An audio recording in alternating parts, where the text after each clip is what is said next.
तो है एवरीवन, नमस्कार। स्वागत है आप सभी का आपके अपने YouTube चैनल संध्या कंप्यूटर क्लासेस। मैं क्षण कुमार एक बार फिर से आप सभी विद्यार्थियों का संध्या कंप्यूटर YouTube चैनल पे स्वागत करता हूं। मेरे विद्यार्थियों, RCET एग्जाम मुख्य परीक्षा 31 जुलाई 2022 अध्याय नंबर 6 इंटरनेट के अनुप्रयोग भोकाल प्रश्नोत्तरी रिवीजन फटाफट में एक बार फिर से आप सभी का तहे दिल से आभार। आप जुड़े हैं RCET के सबसे बेहतरीन और नंबर 1 चैनल के साथ में, जो आपको RCET एग्जाम पैटर्न वाइज तैयारी करवाता है और हर बार विद्यार्थियों की उम्मीदों पे खरा उतरता है। मेरे विद्यार्थियों, अगर जिस किसी को भी अभी तक अगर जिसने कुछ भी नहीं पढ़ा है और अगर वो भी चाहता है कि RCET एग्जाम में अच्छे मार्क्स बने, तो मेरे विद्यार्थियों आपके पास में 5 दिनों का टाइम है।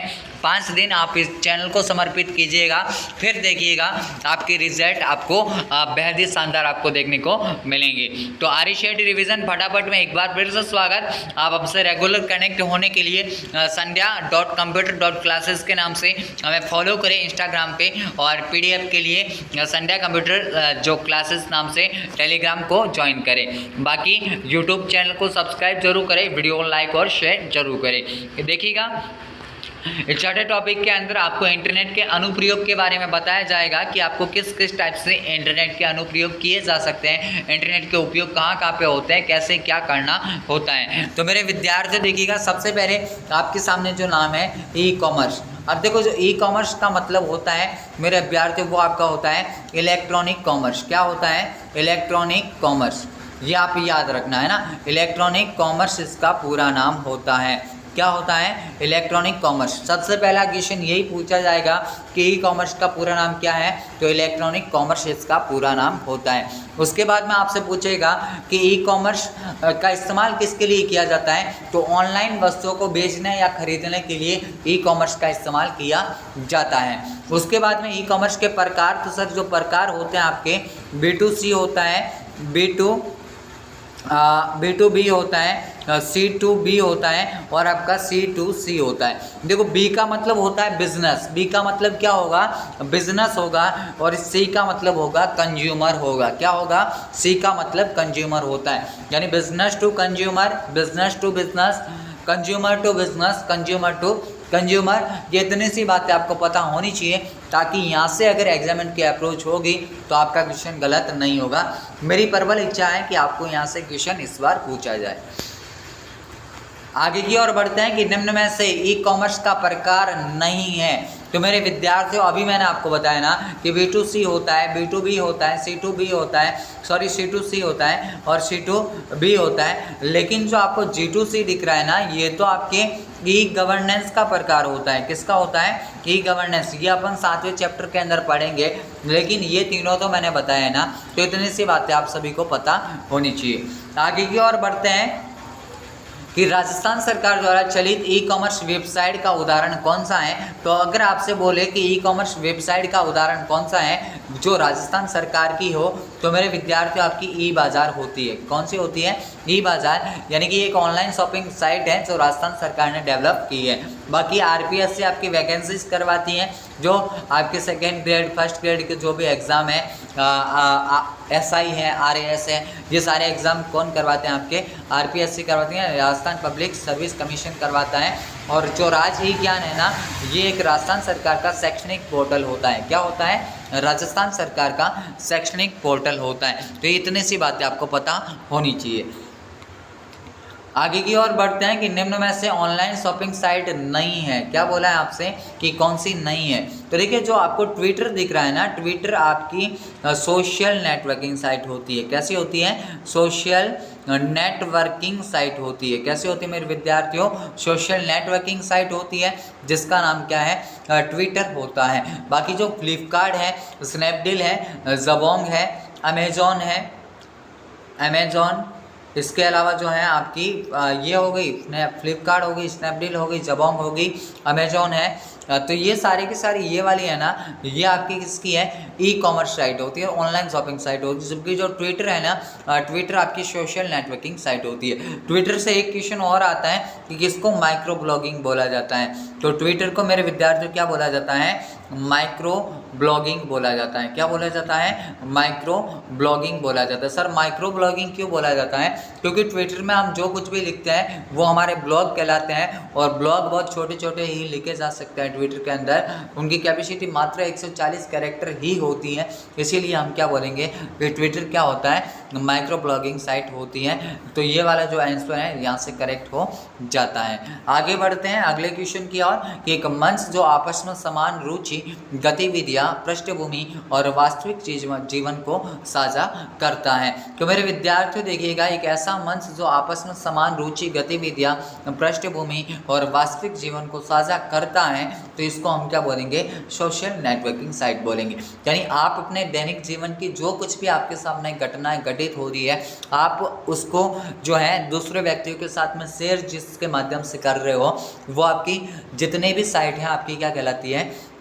सोशल नेटवर्किंग साइट कहलाती है। जैसे मैं बात करूँ, व्हाट्सअप है, इंस्टाग्राम है, आपका यूट्यूब है, आपका ट्विटर है, आपका क्या बोलते हैं उसको, स्नैपचैट है, आपका हाइक है, मैसेंजर है, ये सारे के सारे क्या, फेसबुक है, ये सारे के सारे आपके किसके एग्जाम्पल है? सोशल नेटवर्किंग साइट के एग्जाम्पल होते हैं, जो आपस में आपको बातचीत करने की अनुमति प्रदान करते हैं।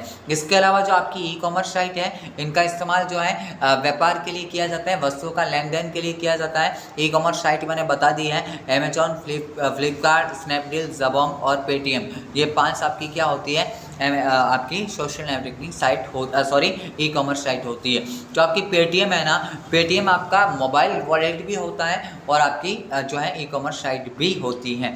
इतनी सी बातें आपको पता रखनी है। गवर्नमेंट ई गवर्नेंस की जो साइट होती है, जैसे कि आप बोलो ई मित्रा है, आपकी आरपीएससी है, आरएसएसबी है, ये सारी आपकी उसकी होती है। इसमें इसके बारे में आपको पता रखना है। फिर आगे बोला है कि किस नेटवर्किंग साइट को माइक्रो ब्लॉगिंग के नाम से भी जाना जाता है। तो माइक्रो ब्लॉगिंग अपन किसको बोलेंगे? ट्विटर को। सर क्यों बोलेंगे? क्योंकि 140 कैरेक्टर ही लिखे जा सकते हैं, मैंने अभी आपको बताया है ना। और ये 140 कैरेक्टर हैं, ये बहुत छोटे कैरेक्टर होते हैं, इसीलिए हम क्या बोलेंगे कि सर जो आपका जो माइक्रो ब्लॉगिंग है वो आपका ट्विटर होता है। इंस्टाग्राम है, तो ये आपकी सोशल नेटवर्किंग साइट है। फेसबुक भी सोशल नेटवर्किंग साइट है, 2004 के अंदर बनी है, और किसने बनाई है? मार्क ज़करबर्ग ने बनाई है। किसने बनाई है सर? तो मार्क ज़करबर्ग ने बनाई है। व्हाट्सअप भी आपका क्या है? एक सोशल नेटवर्किंग साइट होता है।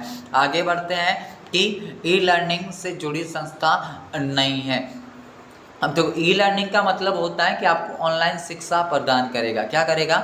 ऑनलाइन शिक्षा प्रदान करेगा। सर जो EDX है वो भी होता है, NPTEL भी होता है, स्वयं भी होता है, मॉक भी होता है। क्या है? मॉक, यानी कि massive open online courses, massive open online courses या फिर मैसिव ऑनलाइन ओपन कोर्सेज, कैसे भी नाम दे, दोनों आपके सही है। जबकि जो आपको दिख रहा है ना USSD, ये तो हमने 5वें चैप्टर के अंदर पढ़ा है ना कि USSD unstructured supplementary service data, ये तो पेमेंट के लिए होता है। पेमेंट के लिए होता है कि आपका जो ये है ना, क्या बोलते हैं उसको, कि आपका जो कीपैड वाला मोबाइल है, अगर उसमें आप अपने बैलेंस की इंक्वायरी करना चाहते हैं तो आपको एक नंबर डायल करना होता है *99H, जो आपको आपके लिए कौन से कोड होता है? USSD कोड होते हैं। तो इतनी सी बातें आपको पता होनी चाहिए। आगे की ओर बढ़ते हैं कि निम्न में से सही को सुमेलित कीजिएगा। क्या करना है आपको? सही को सुमेलित करना है। क्या राज इवॉल्ट एक सोशल नेटवर्किंग साइट है? तो आप बोलेंगे नहीं, क्योंकि ये तो आपका क्या होता है? एक क्लाउड स्टोरेज का एग्जांपल होता है। राज इवॉल्ट राजस्थान सरकार द्वारा जारी एक क्लाउड स्टोरेज होता है। राज ई साइन, क्या ये एक शॉपिंग वेबसाइट है? आप बोलेंगे नहीं, क्योंकि राज ई साइन तो आपके डिजिटल हस्ताक्षर को वैध करने के लिए राजस्थान सरकार ने इसको लॉन्च किया है। राज ई ज्ञान, क्या एक शैक्षणिक पोर्टल होता है? आप बोलेंगे बिल्कुल, यानी कि जिसके माध्यम से ज्ञान दिया जाएगा वहाँ से आपको शिक्षा ही मिलेगी, है ना। इसके अलावा जो है ई बाज़ार जो है, क्या डिजिटल डॉक्यूमेंट मैनेजर होता है क्या? नहीं। जो ई बाज़ार है ये तो आपकी ऑनलाइन शॉपिंग वेबसाइट होती है जो राजस्थान सरकार ने लॉन्च की है। तो राज ई वॉल्ट है ना, ये आपका डिजिटल डॉक्यूमेंट मैनेजर होता है। इतनी सी बातें आपको पता रखनी है। आगे बढ़ते हैं, निम्न में से कौन सा ई कॉमर्स वेबसाइट का उदाहरण है? तो मेरे विद्यार्थी देखिएगा, इनमें से कौन सा ई कॉमर्स वेबसाइट का उदाहरण होगा? तो आप सभी लोगों को पता रखना है कि भाई जो ई कॉमर्स वेबसाइट है वो आपकी कौन सी होगी? फ्लिपकार्ट होगी। कौन सी होगी? फ्लिपकार्ट होगी। कौन सी होगी? फ्लिपकार्ट, है ना। जो आपकी ट्विटर है ये सोशल नेटवर्किंग साइट है, आपकी जो है ट्विटर का जो है किसने बनाया है, तो न्यू ग्लास ने बनाया है। किसने बनाया है? न्यू ग्लास ने बनाया है। जो फेसबुक है 2004 में मार्क जकरबर्ग ने बनाई है। ये भी आपकी क्या है? एक सोशल नेटवर्किंग साइट है। टाइम्स ऑफ इंडिया तो एक न्यूज़पेपर होता है। क्या होता है? न्यूज़पेपर। ये क्वेश्चन आपसे पूछा जा सकता है इस बार, है ना, इसको पता रखना थोड़ा बहुत। आगे बढ़ते हैं कि कुछ खरीदने और बेचने के लिए इस्तेमाल की जाने वाली, इसको इस्तेमाल करना, इस्तेमाल की जाने वाली वेबसाइट किस श्रेणी में आती है? तो बार बार मैंने बता दिया, ई कॉमर्स साइट के अंदर आएगी। ऑप्शन सी जो है आपका यहाँ से बिल्कुल ही करेक्ट विकल्प हो जाएगा। आगे बढ़ते हैं, ये वाला क्वेश्चन भी इंपॉर्टेंट है, इसको याद रखना। आगे बढ़ते हैं कि मॉक का पूरा नाम क्या है? तो मेरे विद्यार्थी जो मॉक है ना, इसका पूरा नाम होता है मैसिव ऑनलाइन ओपन कोर्सेज। क्या होता है? Massive online open courses. Massive online open courses. कभी अगर आपको मैसिव ओपन ऑनलाइन कोर्स दे तो वो भी बात सेम है ना। मैसिव ऑनलाइन ओपन बोले या फिर मैसिव ओपन ऑनलाइन बोले, दोनों बात एक है। इससे जुड़ी हुई जो संस्था है आपकी EDX है, आपकी खान एकेडमी है, खान एकेडमी, आपकी यूडेसिटी है, यूडेसिटी, आपकी कोर्सेरा होती हैं। क्या होती है? कोर्सेरा। तो ये सारी की सारी आपकी होती है, तो इनके बारे में आपको पता रखना है। आगे बढ़ते हैं कि फेसबुक साइट एक उदाहरण है। तो फेसबुक तो आपका किसका है? सोशल नेटवर्किंग साइट है, तो बिल्कुल यहाँ से करेक्ट आंसर हो जाएगा। आगे बढ़ते हैं नेक्स्ट क्वेश्चन की और, कि जॉब सर्च वेबसाइट का उदाहरण है। तो देखिए, जॉब सर्च जो भी आपकी वेबसाइट होती है जिसके माध्यम से यूज़र क्या करेगा? अपनी जॉब को रजिस्ट्रेशन कर सकता है या अपनी जॉब के बारे में जानकारी प्राप्त कर सकता है, या कई वैकेंट सीटें हैं तो उनके बारे में जानकारी ले सकता है। तो Naukri.com के माध्यम से हो सकता है। Amazon.com से तो आप व्यापार करोगे, है ना, वस्तुओं को या तो खरीदोगे या बेचोगे। पेटीएम जो है आपका मोबाइल वॉलेट भी होता है और आपकी सोशल नेटवर्किंग साइट भी है, मोबाइल वॉलेट है और आपकी ई कॉमर्स साइट भी होती है ना, पेटीएम। तो यहाँ से जो करेक्ट आंसर आपका Naukri.com होता है। सर क्या इसके अलावा भी ऐसी कोई वेबसाइट है जो हमारी बुक के अंदर है और हमें पूछी जा सकती है? तो बिल्कुल 2 वेबसाइट और याद रखना। एक तो Monster.com, क्या याद रखोगे? Monster.com, और एक याद रखना timesjob.com। क्या क्या याद रखोगे? Monster.com याद रखना और timesjob.com याद रखना। ये तीनों आपकी क्या है? आपकी निजी नौकरी वेबसाइट होती है, यानी कि जॉब सर्च वेबसाइट होती है। आगे बढ़ते हैं कि ऑनलाइन शॉपिंग किस प्रकार का लेन देन होता है। तो ऑनलाइन शॉपिंग में हम क्या करते हैं कि कोई एक बिजनेस कंपनी है जो अपने प्रोडक्ट की डील है वो किसी कंज्यूमर यानी उत्पाद जो उपभोगकर्ता के साथ में करती है। तो यहाँ से जो है आपका B2C यानी बिजनेस टू किसके पास में आ रही है? कंज्यूमर के पास में आ रही है। तो ऑनलाइन शॉपिंग जितनी भी है वो किसके एग्जाम्पल होगी? आपकी B2C के एग्जाम्पल होती है। आगे बढ़ते हैं कि राजस्थान सरकार द्वारा लॉन्च किया गया क्लाउड बेस्ड स्टोरेज समाधान का उदाहरण कौन सा है? तो मेरे विद्यार्थी यहाँ से जो आपका करेक्ट आंसर राज ई-वॉल्ट हो जाता है। राज ई साइन एक शैक्षणिक पोर्टल है, RPSC मैंने बता दिया है। राज ई साइन जो है आपका डिजिटल हस्ताक्षर को वैध करने के लिए एक पोर्टल है। तो इतनी सी बातें आपको पता होनी चाहिए। अगला क्वेश्चन है कि क्लाउड स्टोरेज प्लेटफॉर्म का उदाहरण कौन सा है? तो मेरे विद्यार्थियों देखो, क्लाउड स्टोरेज वैसे आपका गूगल ड्राइव भी होता है, माइक्रोसॉफ्ट वन ड्राइव भी होता है, ड्रॉप बॉक्स भी होता है। तो यहाँ से उपरोक्त सभी हो जाता है। कभी आपसे पूछे क्लाउड स्टोरेज में क्या करते हैं अपन, तो अपने जो डेटा होते हैं उसको इंटरनेट के माध्यम से आप सुरक्षित रख सकते हो।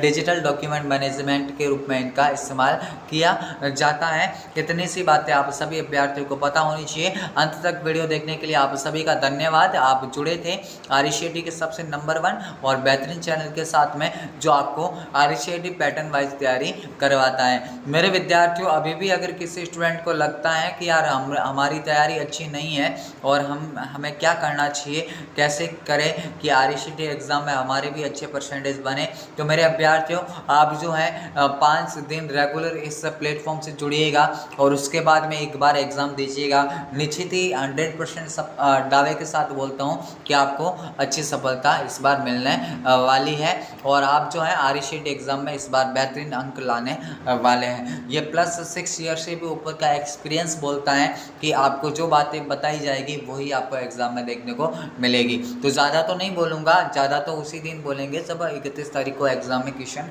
देखने को मिलेंगे। तो मेरे विद्यार्थियों, आप सभी अपनी तैयारी में व्यस्त रहिएगा और मस्त रहिएगा। आज के लिए इतना ही, मिलेंगे एक नेक्स्ट सेशन के साथ में। तब तक के लिए जय हिंद, वंदे मातरम, जय भारत।